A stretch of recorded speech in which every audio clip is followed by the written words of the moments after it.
Hello students, welcome back again your economics station unlock economics. आज की class के अंदर हम लोग नेशनल इनकम का पार्ट 2 करेंगे और और क्या करने वाले हैं। हमारा जीरो टू हीरो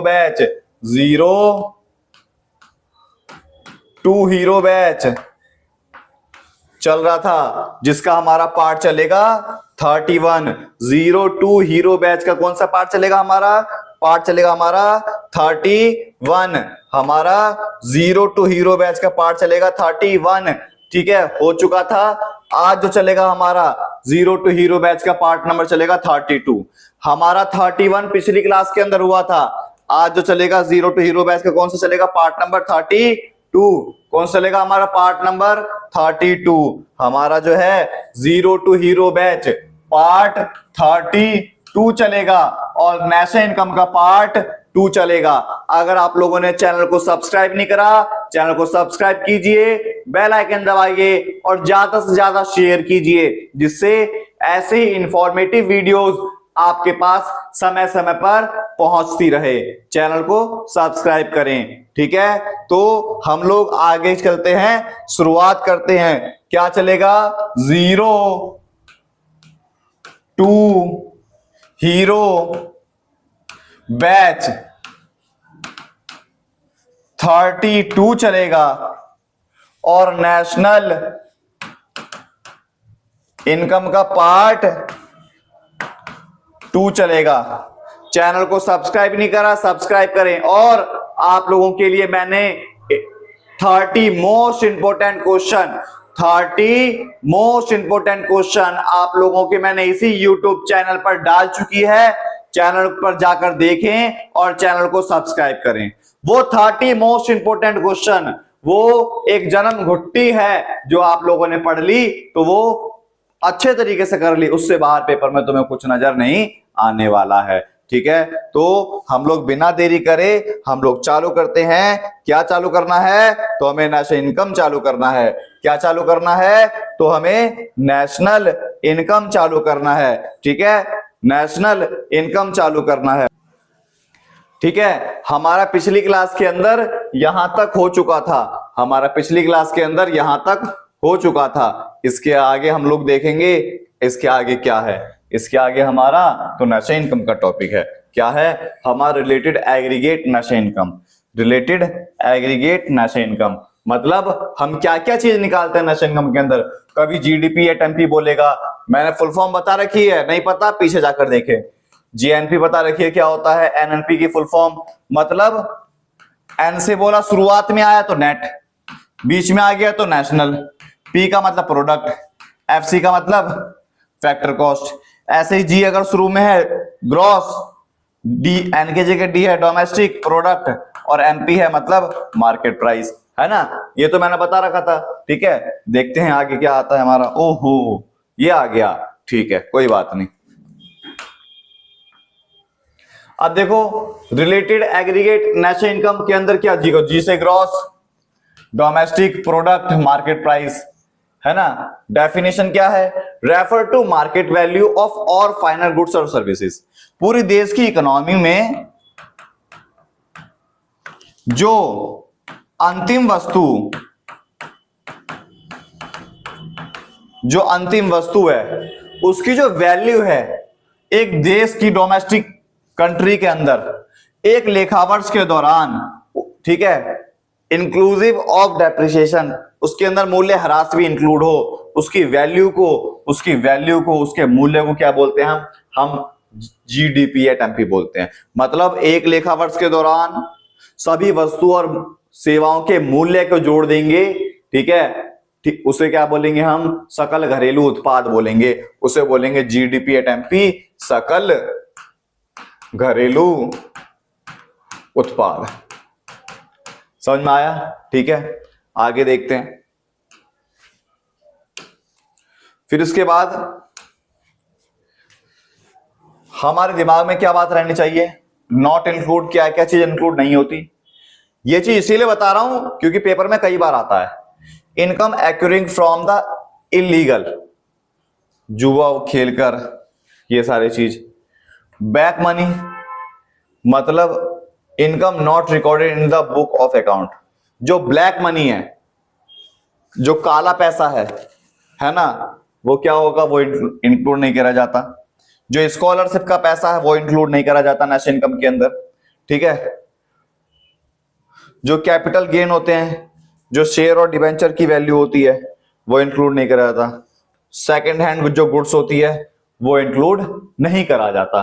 क्या चीज इंक्लूड करा जाता है? इनके अलावा जो चीज बची वो एक देश के अंदर एक लेखा वर्ष के दौरान वस्तु और सेवाओं के मूल्य को ऐड करा जाता है, ठीक है। समझ में आया? आगे देखते हैं। फिर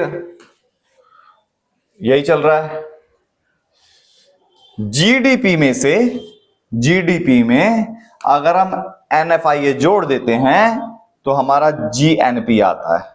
मतलब देखो डी और ये एन, खाली इसमें ही तो परिवर्तन हो। मैंने पिछली क्लास में बताया था, डोमेस्टिक से नेशनल पर जाना है तो प्लस करना पड़ेगा। मतलब डोमेस्टिक में अगर नेशनल जोड़ देंगे, डोमेस्टिक में अगर एनएफआईए जोड़ देते हैं तो नेशनल निकलता है। तो नेशनल इनकम पता लगी क्या होती है। अगर घरेलू आय में, डोमेस्टिक इनकम में विदेशों से प्राप्त शुद्ध कारक आय, net factor income from abroad plus कर दिया जाए तो वो नेशनल इनकम निकलती है। घरेलू आय में विदेशों से प्राप्त शुद्ध कारक आय को अगर जोड़ दिया जाता है तो उसे नेशनल इनकम बोलते हैं। बहुत आसान ट्रिक बताएंगे, अभी तो हमारी थ्योरेटिकल पार्ट चल रहा है, तुम देखना फॉर्मूले इतने मक्खन तरीके से समझाएंगे, आप मक्खन लगा दोगे पेपर में। समझ में आया? फिर इसके बाद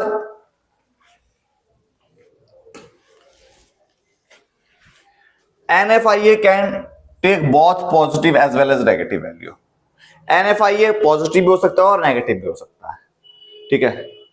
जब जीएनपी ज्यादा हो जीडीपी से, मतलब जीएनपी की वैल्यू ज्यादा निकल जाए जीडीपी की वैल्यू से, तो इसका मतलब हमारा एनएफआईए पॉजिटिव था। और अगर जीएनपी की वैल्यू कम निकल जाए और जीडीपी की वैल्यू ज्यादा हो जाए तो इसका मतलब हमारा ये नेगेटिव था, ठीक है। समझ में आया? ओहो हो, चैनल को सब्सक्राइब। अब आता है एनएनपी एट एमपी। हमारा ये हो गया, ये भी हो गया। अब ये चलता है NNP at MP. Refer to total market value of the final goods. मतलब एक इकोनॉमी है, इसकी जो मार्केट वैल्यू है फाइनल गुड्स की, इसमें produced by the normal resident of the country both within domestic. मतलब डोमेस्टिक इनकम प्लस जो नेशनल इनकम है उसको जोड़ने पर जो मार्केट वैल्यू निकल कर आती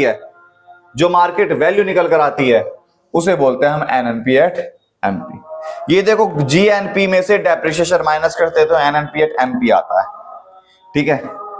और ग्रॉस में से डेप्रिसिएशन हमारा माइनस करने के बाद हमारा क्या आ रहा है, नेट। मतलब इस समय जैसे मान लो ये पूरा हमने सेटअप तैयार करा है, इस सेटअप तैयार करने के समय जो वैल्यू होगी इस सेटअप की वो ज्यादा होगी, लेकिन आज के समय में इसकी वैल्यू कम होगी ना, तो वही चीज है इसके अंदर, ठीक है। समझ में आया?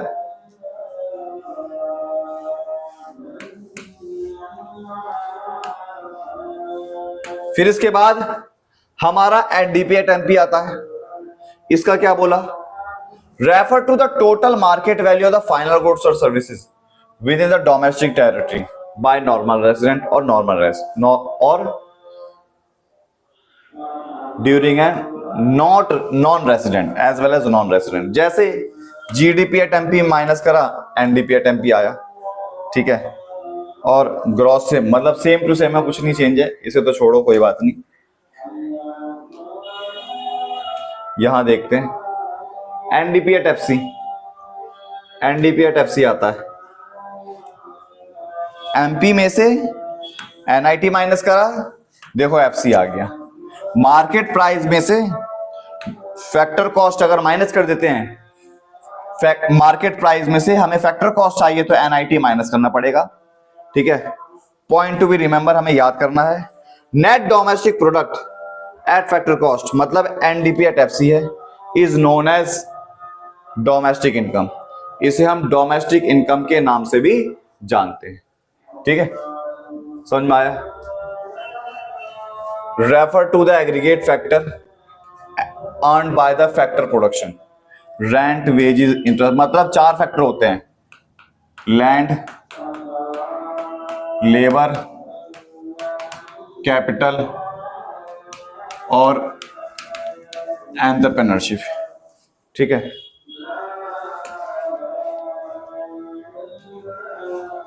फिर इसके बाद क्या आया?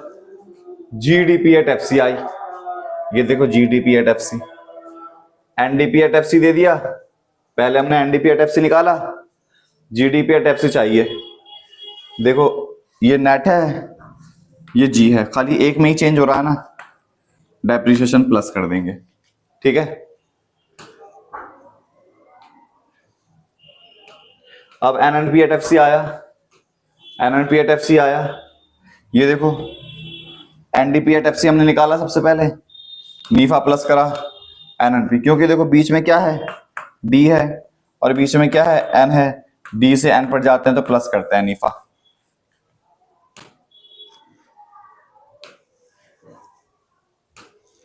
फिर देखो क्या है, GNP at FC, GNP at FC, GNP at FC. देखो एनएनपी एट एफसी निकाला हमने, ये रहा एनएनपी एट एफसी। क्या निकालना है? जीएनपी एट एफसी निकालना है। एन से जी पर जा रहे हैं, डेप्रिसिएशन प्लस होता है, क्योंकि ग्रॉस बड़ा होता है तो डेप्रिसिएशन प्लस हो गया। देखो डेप्रिसिएशन प्लस हुआ, ग्रॉस आ गया, है ना? आप अच्छे बच्चे हो, चैनल को सब्सक्राइब, अच्छे बच्चे कैसे? चैनल को सब्सक्राइब करने जैसे। ठीक है, लो एक दोबारा चार्ट पेपर आ गया, ये लो जीएनपी निकालना है, इसमें ये प्लस करो, एनएनपी एट एमपी निकालना है तो इसमें ये प्लस करो, एनडीपी एट एमपी निकालना है, जीडीपी में ये माइनस कर दो, एनडीपी एट एफसी निकालना है, एनडीपी से में ये माइनस कर दो, जीडीपी एट एफसी निकालना है तो एनडीपी एट एफसी में से डेप्रिसिएशन माइनस करो, एनएनपी एट एफसी निकालना है तो ये प्लस करो, जीएनपी एट एमपी एफसी निकालना है, एनएनपी एट एफसी में से डेप्रिसिएशन प्लस कर दो। समझ में आया? ये देखो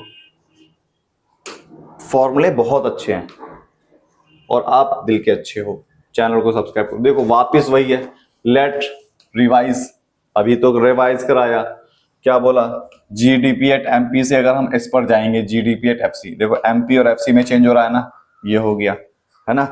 तो ये चार्ट पेपर है, लेट्स रिवाइज। ठीक है, जीडीपी से एमपी, एफसी और डेप्रिसिएशन और एनएफआई ये कब प्लस और माइनस करते हैं। बहुत अच्छा चार्ट पेपर बना कर दिया है, ऐसा चार्ट पेपर तो हमें मिलेगा नहीं, इसीलिए आप चैनल को सब्सक्राइब कर दो फटाफट। देखो, है ना? समझ में आया? आगे बढ़ते हैं।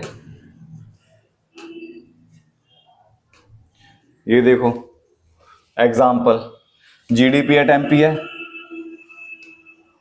एनएनपी एट एमपी निकालना है, जीडीपी जी से एन पर जाना है और डोमेस्टिक से नेशनल पर आना है।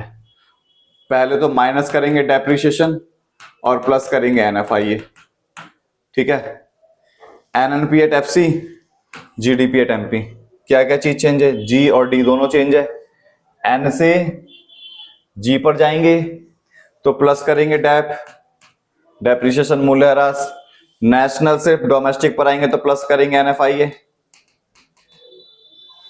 एफसी से एमपी पर आएंगे तो प्लस करेंगे एनआईटी। ये तो मैं खुद करना है, कमेंट में आंसर बताना है। ठीक है, आगे आज मैंने जो करा था वही है ना? ठीक है, ठीक है, ये देखो एन से डी पर आना है, डोमेस्टिक से नेशनल पर आना है, छोटे पर आना है, तो इसमें एनएफआई क्या करेंगे? माइनस करेंगे। ठीक है, समझ में आया? चैनल को सब्सक्राइब करें फटाफट। फिर इसके बाद हमारा गुड्स और सर्विसेज हो गया,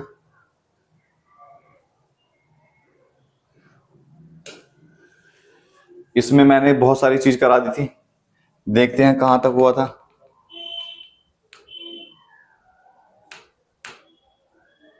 ये अब देखो हमारे थ्योरेटिकल हिस्से सारे खत्म हो गए लगभग, हमारा जो है ना थ्योरेटिकल पार्ट लगभग क्या हो गया? सारा खत्म हो गया। ठीक है, ये देखते हैं कुछ बचा है इसमें, तो खाली सवाल ही सवाल है। अब हम सवाल चालू करेंगे। ठीक है, हमारा थ्योरेटिकल पार्ट क्या हो गया? हमारा सारा थ्योरेटिकल पार्ट खत्म हो गया।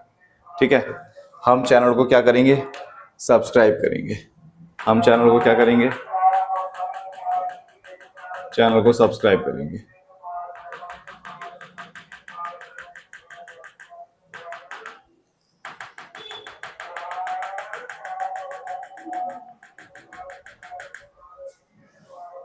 अब देखो,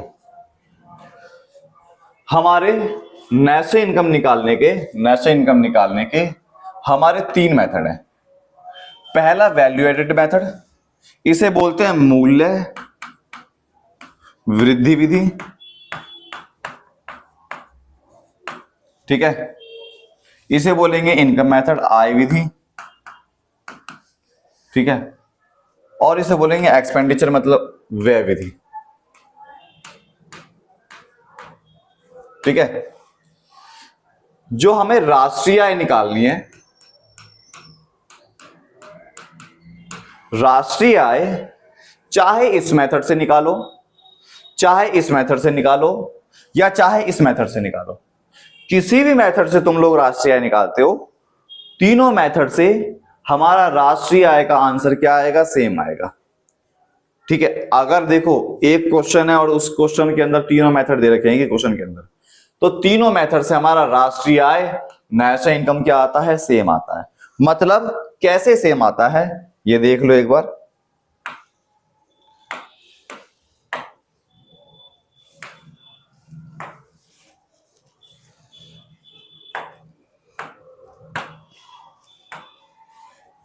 ये एक देश की इकोनॉमी है, अर्थव्यवस्था है।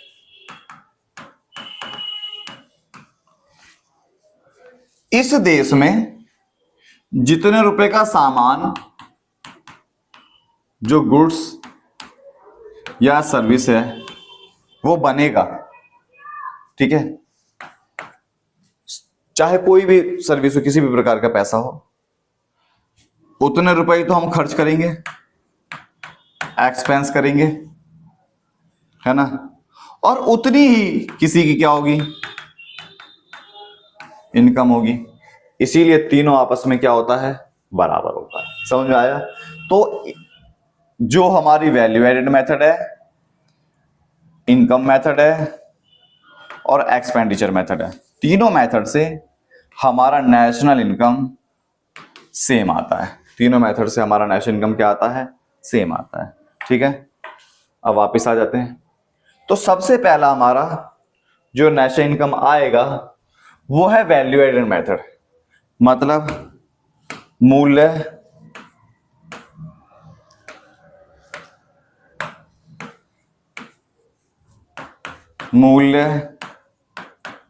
वृद्धि विधि। क्या है मूल्य वृद्धि विधि?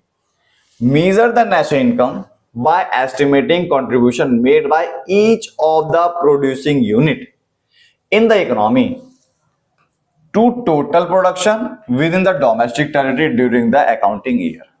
मतलब एक लेखा वर्ष के दौरान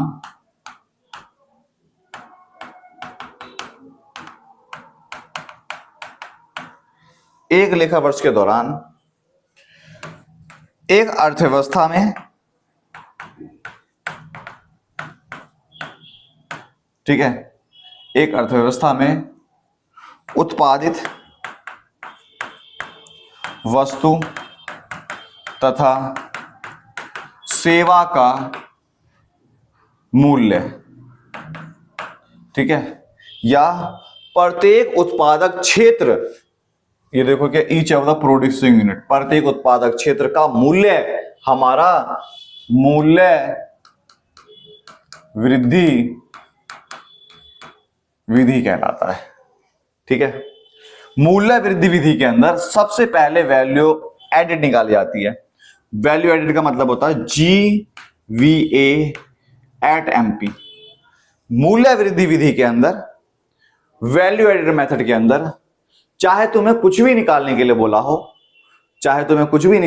बोला हो, वैल्यू एडेड मेथड के अंदर हम GVA एट MP निकालते हैं सबसे पहले। मतलब ये बराबर होता है GDP एट MP के। ये वाली वैल्यू और ये वाली वैल्यू सेम है। जी का मतलब ग्रॉस, जी का मतलब ग्रॉस, वी का मतलब वैल्यू, डी का मतलब डोमेस्टिक, ए का मतलब एडिड, पी का मतलब प्रोडक्ट। मतलब बस नाम अलग है, दोनों का काम सेम है। इसका फॉर्मूला क्या होता है? तो ये देखो, value of output minus intermediate consumption. मतलब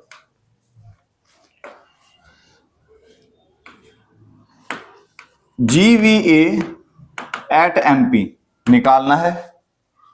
उत्पादन का मूल्य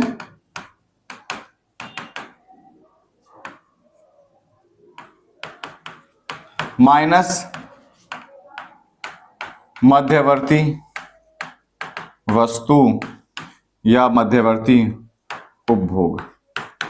ठीक है, तुम उत्पादन के मूल्य में से ये माइनस करोगे तो तुम्हारा क्या आएगा? जीवीए एट एमपी आ जाएगा।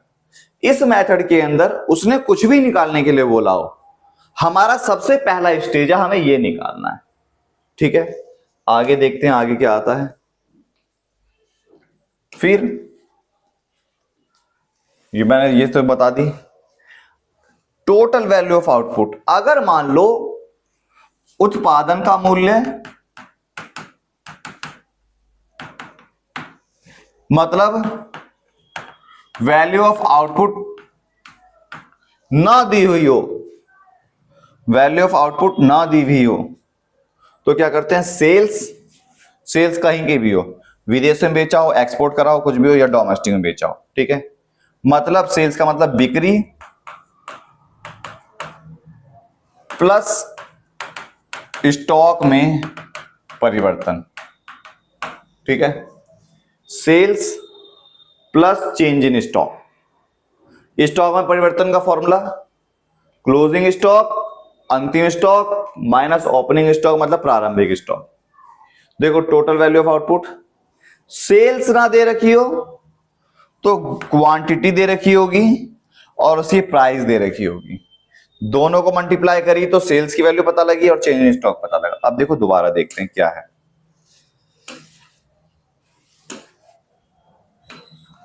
जैसे मान लो हमें जीवीए एट एमपी निकालनी है, जीवीए एट एमपी निकालनी है। ठीक है, हमें जीवीए एट एमपी निकालनी है।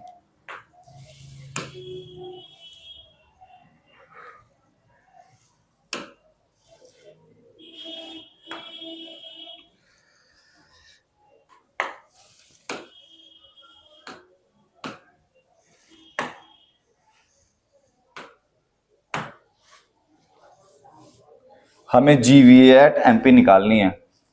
इसमें हम value of output minus intermediate consumption करते हैं, मतलब उत्पादन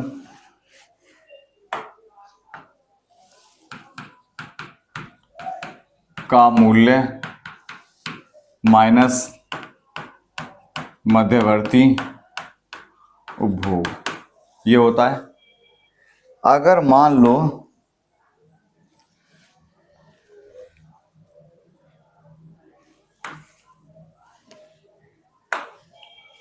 जो उत्पादन का मूल्य है ना, जो उत्पादन का मूल्य है ना वो नहीं दिया हुआ है, तो उत्पादन का मूल्य निकालने का फॉर्मूला होता है sales plus change in stock.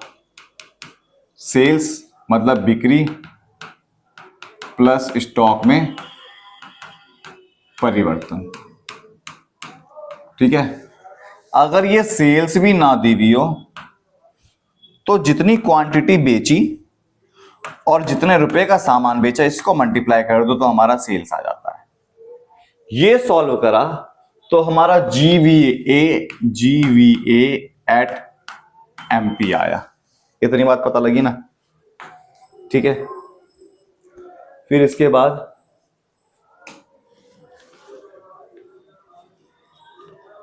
सारी चीज हुई, मैंने देखो बता ही दिया।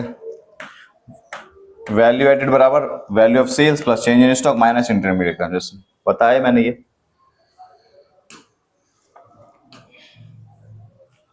देखो इसको जोड़ने के बाद क्या निकला, ग्रॉस वैल्यू एडेड निकला। ठीक है, सभी क्षेत्रों द्वारा जो वस्तुओं और सेवाओं का मूल्य, मतलब जितने भी सेक्टर हैं, प्राइमरी सेक्टर, सेकेंडरी सेक्टर, तीसरा सेक्टर, जितने भी सेक्टर हैं, सबने जितना सामान बेचा है सबकी जो वैल्यू है उसे प्लस कर दी, उसका इंटरमीडिएट माइनस कर दिया। ठीक है, हमें क्या याद रखना है, सब हो रखा है। देखो वैल्यू ऑफ आउटपुट, उत्पादन का जो मूल्य है, market value goods produce where value added refer to value goods minus market value raw material. Raw material हमें माइनस करना बहुत ज्यादा जरूरी होता है, कई बार ये कंफ्यूजन होती है और ये हमें माइनस करना बहुत ज्यादा जरूरी है। अगर माइनस नहीं करेंगे तो क्या होगा ये देखते हैं। जैसे मान लो example, using the following table calculate GDP at MP निकालो। ठीक है, यही बराबर होता है किसके, GVA एट MP के बराबर होता है ना, GVA एट MP के बराबर होता है। ये देखो कॉटन फार्मर, टेक्सटाइल इंडस्ट्री, ये सारी चीजें, ये वैल्यू ऑफ आउटपुट है और ये इंटरमीडिएट कंजप्शन है। क्या होता है formula, value of output minus intermediate consumption होता है। देखो ये 2000 हुआ और 7 और 5 12, 2200 माइनस 1000 और 7 और 5 12, 2200। ठीक है, ठीक है, value of intermediate consumption, value of output, value of intermediate consumption कितना हुआ, 2000, 2200, 3200, सॉरी 3200 हुआ। 3200 में से 2200 माइनस कर दिया, कितना आ गया, 1000 आ गया, 1000 आ गया। सॉल्यूशन देखते हैं, हमारा 1000 आया ना, ये देखो आया ना, 3200 में से 2200 माइनस कर दिया तो 1000 आया, है ना।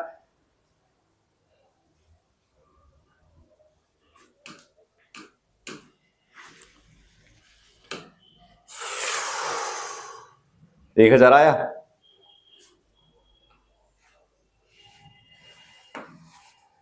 ये देखो GDP एट MP निकालनी है, इसका मतलब GVA एट MP होता है ना। प्राइमरी सेक्टर का GVA at MP, secondary sector का, टर्सरी सेक्टर का, इन सबको जोड़ा। ठीक है, GDP एट MP में से डेप्रिसिएशन घटाएंगे तो NDP एट MP आएगा, NDP एट MP में से नेट इनडायरेक्ट टैक्स करेंगे तो FC में चेंज हो जाएगा। मतलब ये सारा चेंज करने के लिए सिखा रखा है। ठीक है, समझ में, ये सारा चेंज करने के लिए सिखा रखा है। इतनी ज्यादा कंफ्यूजन, सारे फॉर्मूले कंफ्यूजिंग नहीं होना, कंफ्यूजिंग नहीं होना। अब देखो problem of double counting, paper में बहुत बार आया हुआ है, दोहरी गणना की समस्या, दोहरी गणना की समस्या, दोहरी गणना की समस्या। ठीक है, दोहरी गणना की समस्या। It refer to situation where the value of goods is taken into account more than once. मतलब यह एक ऐसी स्थिति है जब नेशनल इनकम, मतलब राष्ट्रीय आय निकालते हैं, कोई एक वैल्यू एक बार से ज्यादा काउंट हो जाती है, एक बार से ज्यादा काउंट हो जाती है, उसे बोलते हैं दोहरी गणना की समस्या। क्यों आती है? For every producer the commodity he sell is final goods. जो भी प्रोड्यूसर है, जो भी प्रोड्यूसर जितना ही बेचने वाला है, उसके लिए तो फाइनल गुड्स ही होती है। जैसे मान लो ये पेन है, ये पेन की प्लास्टिक जिसने बेची होगी, जिसने प्लास्टिक बनाकर बेची, उसके लिए प्लास्टिक फाइनल गुड्स है। फिर प्लास्टिक से पेन जिसने बनाया होगा, उसके लिए पेन फाइनल गुड्स है। जितने भी बेचने वाले हैं सबका फाइनल गुड्स कुछ ना कुछ होता है। हमारे फाइनल गुड्स से ये पढ़ा रहे हैं, लेकिन हमारे जो पीपीटी लगा रहे हैं ये क्या है, इंटरमीडिएट है ना, जितने भी बेचने वाले हैं सबका कुछ फाइनल गुड्स होता है, और वही पता लगाने में हो जाती है problem. If every time the value of goods taken into account, हर बार कुछ ना कुछ वैल्यू अकाउंट के अंदर इंक्लूड होती रहती है। Estimation the value of production done once more, तो कई बार क्या होता है, हम जब आंसर निकालते हैं तो एक से ज्यादा बार निकल जाता है। ठीक है, समझ में आ गया? ठीक है, अब देखो क्या बोला यहां पर, ये तो क्वेश्चन करा ही दिया ना, है ना, ये ए है, ये बी है ना, ये तो क्वेश्चन करा ही दिया। 3200 आया ओवर एस्टिमेशन। अगर हम मान लो हम डायरेक्ट वैल्यू ऑफ आउटपुट ही जोड़ देते, यहां बता रखा है बहुत अच्छे तरीके से, अगर मान लो हमने डायरेक्ट वैल्यू ऑफ आउटपुट ही जोड़ा होता तो उसकी टोटल वैल्यू कितनी आती? 3200 रुपए। टोटल वैल्यू कितनी आती? 3200 रुपए, है ना। लेकिन मार्केट में पैसा है कितना? मार्केट में पैसा तो सिर्फ 2200 रुपए ही है ना। मार्केट में पैसा तो सिर्फ 2200 रुपए ही है ना, क्योंकि एक्चुअल वैल्यू एडेड जो हुई वो तो सिर्फ इतनी हुई ना। पैसा जो निर्माण करा वो तो सिर्फ इतना ही करा गया, बाकी का पैसा क्या था? वो तो एंट्री में उतना तो आया ही नहीं। समझ में आया? अब देखो क्या इंक्लूड होगा क्या नहीं होगा। ये नॉट इंक्लूड है, तो इंक्लूड होगा। Value of the sale and purchase second hand goods, जो सेकंड हैंड गुड्स होती है, ठीक है, वो इंक्लूड नहीं होती। वैल्यू ऑफ इंटरमीडिएट गुड्स, ये इंक्लूड नहीं होती। Service mean the self consumption, जो स्वयं उपभोग के लिए होता है, वो इंक्लूड नहीं होता। जैसे हाउसवाइफ हो गया, फादर ने बच्चों को पढ़ा दिया, इसकी कोई वैल्यू इंक्लूड नहीं होगी, क्योंकि हम इसकी वैल्यू कितनी नापेंगे? मम्मी घर में काम करती है, मम्मी बच्चों को दूध पिला रही है, उसकी वैल्यू तो हम नाप ही नहीं सकते। बहुत ज्यादा वैल्यू, अनलिमिटेड वैल्यू हो सकती है उसकी। क्या होगा? ब्रोकरेज की कमीशन इंक्लूड होती है, ठीक है, जब सेकेंड हैंड गुड्स के अंदर। जैसे मान लो मैंने एक कार खरीदी, मान लो, कार छोड़ो, मेरा सपना है एक, ठीक है,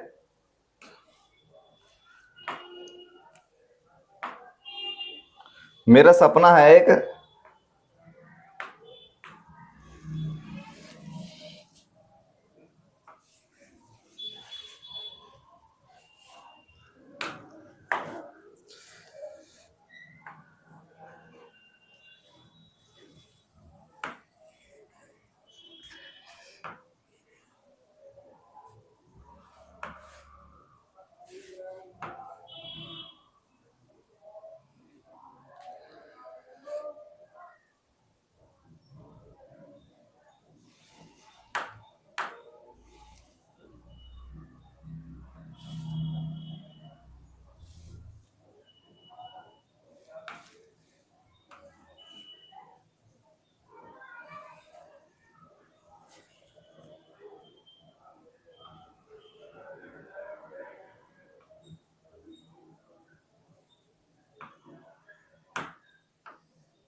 नहीं है अभी सर।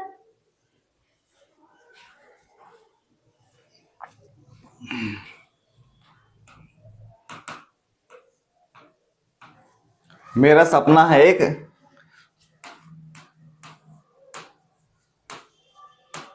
जावा खरीदना है। मेरा एक सपना है जावा खरीदने का, एक मेरा सपना है। मैंने जावा खरीदी, जब मैंने खरीदी होगी तो नेशनल इनकम के अंदर इंक्लूड हो गई होगी। लेकिन अगर मैं बेचूंगा जावा को, मैंने 4-5 साल यूज करा, सेकंड हैंड मैंने बेच दी, वैसे मैं बेचूंगा नहीं, ऐसा मैं हो ही नहीं सकता कि मैं जावा बेच दूं। मान लो मैंने बेच दी, बेचने के बाद जो पैसा आएगा वो इंक्लूड नहीं होगा, बेचने के बाद जो पैसा आएगा वो इंक्लूड नहीं होगा। लेकिन किसी ब्रोकर के थ्रू मैंने सामान बेचा तो ब्रोकरेज फीस इंक्लूड होगी। समझ में आया? ड्राइंग शायद बेकार होगी, समझ गई होगी ये क्या है। ठीक है, समझ में आया? तो क्या चीज इंक्लूड होगी क्या नहीं होगी? प्रोडक्शन एट द रिटेन, हमने कोई सामान उत्पादन करा और वो खुद के लिए रख लिया, काम है हमारा बेचने का, खुद के लिए रख लिया, उसकी वैल्यू इंक्लूड होगी। रेंटल वैल्यू, हमारे पास 4 मकान है, एक में हम रह रहे हैं, बाकी के 4 हमने खाली छोड़ रखे हैं, उससे पैसा आ सकता है ना? वो हमने किसी को दे रखा है, मान लो मौसा मौसी चाचा चाची ताऊ ताई किसी को दे रखा है, वहां से पैसा आ रहा है, वो भी इंक्लूड होगा। ठीक है,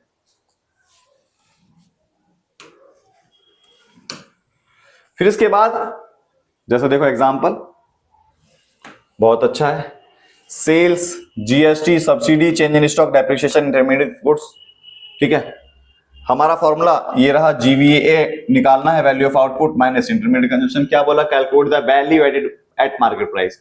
वैल्यू एडेड बोला और कुछ नहीं बोला ना, वैल्यू एडेड बोला तो इसका मतलब खाली जीवीए, मतलब हिडन चीज देखनी है क्या है, जीवीए एट एमपी निकलता है इसमें। सबसे पहले क्या होता है, सेल्स जुड़ जाएगा 270, चेंज इन स्टॉक दे रखा है, हाँ दे रखा है कितना 20 प्लस 20, इंटरमीडिएट कंजप्शन है, इंटरमीडिएट कॉस्ट है दे रखा है, ठीक है, माइनस कितना 140, ठीक है, कितना आ जाएगा 150, आंसर हो गया। लाख, लाख दिखा दिया हुआ है 150 लाख। ये लिखना बहुत ज्यादा जरूरी है, लिखना बहुत ज्यादा जरूरी है, लाख 1 नंबर मिलता है। इतनी बात समझ में आई? मार्केट प्राइस की बात थी, वैल्यू ऑफ पे। अब देखो यहां पर बोला नेट, हमने क्या लेकर है, जीवीए एट एमपी निकाला ना, हमें निकालना क्या है, एनवीए एट एमपी निकालना है। ये निकालने के लिए जीवीए एट एमपी, ठीक है, इसमें एन से जी से एन पर जाना है, हमने जी निकाला ना, ये जी ही तो निकला हुआ है, जी से एन पर जाना है, क्या माइनस होगा, डेप्रीशिएशन। अब देखो 150 में से हमने डेप्रीशिएशन माइनस कर देंगे तो 140 आ गया, लाख आ जाएगा। समझ में आया? देखते हैं आंसर सही है गलत है, मैं दोबारा करके दिखाता हूं।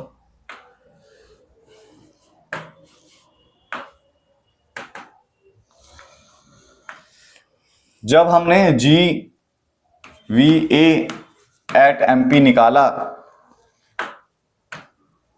तो ये हमारा G V A at MP 270 plus 20 minus 140 तो आया 150। क्वेश्चन में बोला net value added at MP पर निकालो। जीवीए एट एमपी हम लिखेंगे, जीवीए एट एमपी इस तरफ लिखेंगे, हमें जी से एन पर जाना है तो माइनस करेंगे डेप्रिसिएशन और बाकी सब कुछ सेम है। 150 माइनस 40 माइनस 10 140 लाख। लाख लिखना जरूरी है। देखें आंसर, देखते हैं आगे।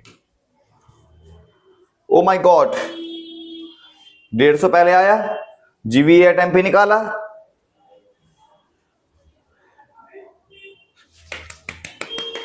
क्लैपिंग। दीपक सर ने आंसर सही निकाला, देखा नहीं था ना मैंने, तुम्हारे सामने निकाला, ऐसे ही तुम्हें आंसर निकालना है, ठीक है।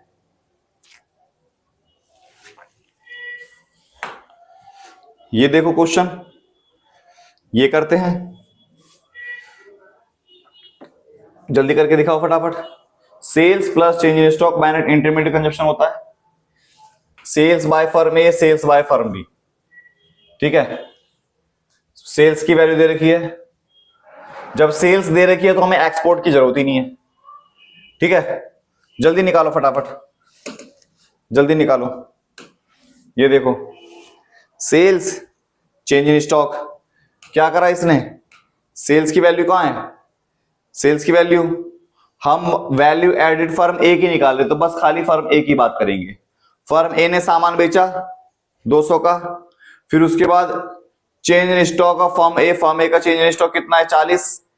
फिर उसके बाद इंपोर्ट, जब हम सामान मंगाते हैं इंपोर्ट, कंपनी ने ही कोई सामान खरीदा तो वो इंटरमीडिएट कहलाता है, माइनस कर दिया 90 आ गया। बी की देखते हैं, सेल्स चेन स्टॉक है ना, सेल्स कितनी है बी की, देखो दूसरे नंबर पर 600, ठीक है। फिर उसके बाद सेल्स टू हाउस होल्ड, और बेचा सामान कितना 400 का। फिर उसके बाद क्या, एक्सपोर्ट भी कर दिया 150 का, ये देखो 150 का एक्सपोर्ट भी करा है, मतलब सारा सामान बेचा ही तो है, एक्सपोर्ट करे, घर वालों को बेचे, बेचना ही तो कहलाता है। फिर उसके बाद sales by firm C to B, C ने बी को बेचा तो बी द्वारा जो सामान खरीदा गया होगा वो इंटरमीडिएट होगा, माइनस कर दिया इंटरमीडिएट 200। फिर उसके बाद change in stock, change in stock देखो 25 प्लस होगा, ठीक है। फिर उसके बाद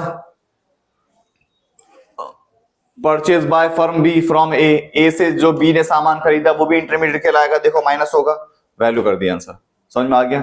ये देखो, import consider as intermediate consumption, export consider as part of sale. तो एक्सपोर्ट क्या होता है, बेचा जाता है वैल्यू एडेड मेथड के अंदर, इंपोर्ट क्या होता है, माइनस करा जाता है वैल्यू एडेड मेथड के अंदर। समझ में आ गया? तो देखो कितना अच्छा सवाल मैंने तुम्हें कराया है ना। फिर इसके बाद और चीजें देख लेते हैं, समरी को समरी हमारी सेल्स कैसे होती है, डोमेस्टिक सेल्स और एक्सपोर्ट, चाहे वो घर में बेचे या बाहर बेचे, सेल्स का सेल होता है। जीडीए एट एमपी या GVA at MP, sales plus change in stock minus intermediate consumption होता है। GST and excise duty part of indirect tax, GST और ड्यूटी ये इनडायरेक्ट टैक्स का एक पार्ट है, ठीक है। समझ में आ गया? एक्सपोर्ट इंक्लूड करा जाता है और इंपोर्ट माइनस करा जाता है। इंपोर्ट क्या होता है, not include, do not include करा जाता है। If intermediate cost is given, the question need to separately added component, अगर मान लो एक इंटरमीडिएट कॉस्ट दे रखी है तो उसका काम है सेपरेटली, अलग तरीके से उसे इंक्लूड करना, माइनस करना, ठीक है। फिर उसके बाद क्रक्स दे रखा है, if a component by sale of national income given the question never add its sub component, मतलब example indirect tax, total sale, ये सारी चीज, अगर ये सारी चीज दे रखी है तो हम ये सारी चीज इंक्लूड नहीं करेंगे, ध्यान रखना। इनडायरेक्ट टैक्स की वैल्यू डायरेक्ट दे रखी है तो इनडायरेक्ट टैक्स हम नहीं निकालेंगे। टोटल सेल्स दे रखी है, अब देखो टोटल सेल्स के अंदर चाहे घर में बेची हो बाहर बेची हो जोड़ करी तो टोटल से निकलेगा, अगर ये दे रखा है तो इसमें से हम कुछ चीज नहीं लेंगे। इंटरमीडिएट कॉस्ट दे रखा है तो भी हम इंक्लूड नहीं करेंगे। मतलब क्रक्स का कहने का मतलब ये है कि अगर डायरेक्ट कंपोनेंट दे रखा है तो सब कंपोनेंट पे इंक्लूड नहीं करेंगे। समझ में आया? ठीक है।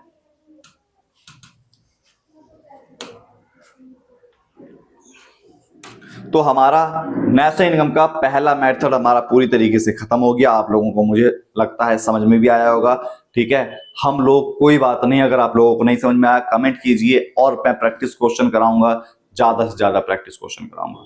बहुत अच्छा आसान नेशनल इनकम आती है आजकल पेपर के अंदर, बस आप लोगों को प्रैक्टिस करने की दिक्कत है। एग्जाम के अंदर नेशनल इनकम के क्वेश्चन किस तरीके के आएंगे मैं ये भी बताऊंगा, ठीक है। मैंने 30 मोस्ट इंपोर्टेंट क्वेश्चन की वीडियोस भी अपलोड कर रखी है। आप लोगों ने चैनल को सब्सक्राइब नहीं करा, सब्सक्राइब कीजिए, बेल आइकन दबाइए और ज्यादा से ज्यादा शेयर कीजिए। ठीक क्लास, थैंक यू क्लास।